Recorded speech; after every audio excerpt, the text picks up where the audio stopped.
Sarah Strong looks every bit the five-star number one recruit she came into UConn as, because the freshman looks like a star already. So much so that she has been the team's best player over the last two games.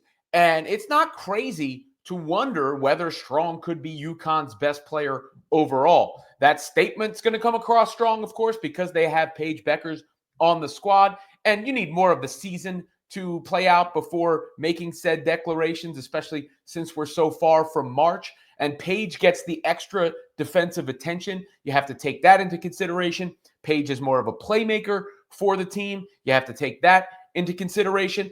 But even the fact that it's a question when Beckers is expected to be the number one pick in the WNBA draft coming up says a ton for Strong, because Strong can do it all at her size. She can shoot the ball. She can put it on the floor. She just has natural abilities and talent that stand out. And she is going to be a star for UConn for a long time. And not just one of the best players, if not the best player on their team, but one of the best players, if not the best player in the country very soon.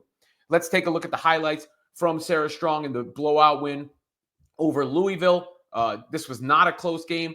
They didn't get much offensively from Paige Beckers. They didn't need it. So it's hard to be too critical, though Beckers has struggled over the last couple of contests. It's worth noting, I guess, perhaps that. But here was Sarah Strong in the contest against Louisville, more of what I'm talking about. I mean, you just see the frame, and there are the numbers. The numbers speak for themselves, given she's only played a few games. Look, catch and shoot. Whop. That at that size, that's something. Drive to the right. Look at that speed and the touch on the finish. Now, again, one-on-one coverage there. So she's going to go to work, and Louisville just had no answer for her. There's the rebound, size, touch. No hesitation putting that back up. Gets it back. Knocks it down. Look at her handle the ball up there. I mean, that's a small thing, but she was comfortable handling the ball up top. And then again, there's that smooth finish. We saw that before with the right hand. Paige gets her the ball there. Nice extra pass. Feed to the corner to Azzi Fudd. Get to Azzi Fudd and her injury status in just a second. Strong with the strong drive. She likes to go to the right. Her dominant hand, obviously. There she is again. That comfort with the outside shot, I think, is one of the difference makers. But look, and then there she goes handling the ball and transition another dime. Whew! That's the difference-making aspects. The shooting from the outside, not to mention her ability to pass the basketball, and handle the basketball. She's got it all. She is the total package. What a hell of a player. She is going to be a future, I'm almost confident, declaring her a future number one pick in the WNBA draft already. I mean, that is the kind of ability she possesses. With her and Paige, that puts them on a different level. You obviously want that third player to be Azzi Fudd and her ability to shoot. There was an injury scare in that game. Fudd had a bit of an awkward situation. She went down grabbing at her knee, which is going to leave fans concerned. Now, she did return to the sideline. She had gone to the locker room, which probably really scared fans. And everybody, who was watching. She came back out, sat on the bench. You can see her there with Gino Auriemma. And the reason it was so concerning is because Azzi has that history with the knee injury.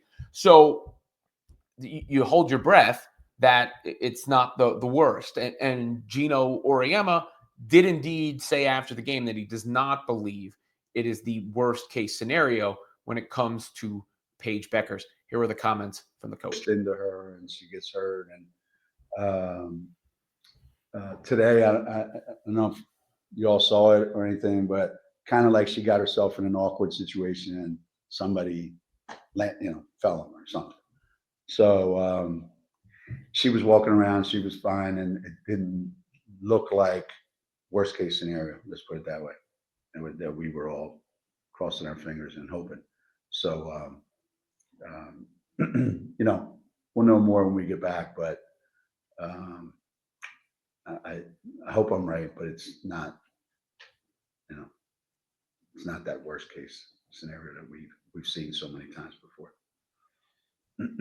So relatively encouraging, I would say. I use the word relatively because he did assuage the fears that it was an ACL or an injury of that sort. However, probably not the number one thing fans would want to hear, which is she's totally fine, no problem at all. It was just a weird thing or a bruise. Instead, he did say they need to see what happens when they get back, which to me sounds like imaging, an MRI or maybe just further tests with the doctors. I am pretty comfortable saying it's obviously not a devastating injury for Azzi Fudd, which is great news. I mean, overall, that's great news. And you have to hope if you're UConn and for her sake that she is back on the floor soon. Probably going to play it cautiously, I would imagine. They do have a slate of big games coming up. They got Notre Dame this week, that Hannah Hidalgo and Paige Becker's matchup, whether they're on each other, is going to be a fascinating one. And obviously that backcourt with Hidalgo and Miles for Notre Dame. That's where Sarah Strong is going to come into play, because I don't know if Notre Dame has the size to match up with her, but their guard play is elite. And in fact, I'd favor Notre Dame's backcourt going into that matchup, especially obviously with the Fudd injury or injury scare that happened against Louisville. Then UConn plays USC at the end of the month or closer to the end of the month. So that will be a big marquee showdown. And there are just so many different emerging stars at the women's collegiate basketball level.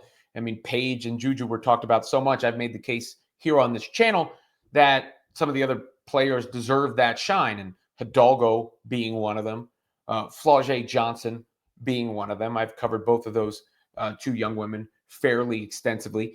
And now one of the players on Becker's own team is emerging as one of them, that being Sarah Strong, who also said after the game her goal is to win multiple championships at UConn. So she ain't looking for that one. She's looking for a grip of them, a throwback to the days of old when it comes to the UConn Huskies. And she's got the ability and the potential to do it. I mean, she's one of the, since I've been covering this, she's one of, if not the best prospect maybe I've seen since Caitlin Clark, at least. I mean, you forget Clark was just a prospect because she was just in college. But since then, I don't know, there's a lot of good players. I think if you just right now told me I could pick any one, I'm probably taking Sarah. I tend to favor playmakers, players with the ball in their hand, but her size, strength, coordination is very unique. She's very uniquely gifted, and UConn's got one with Sarah Strong.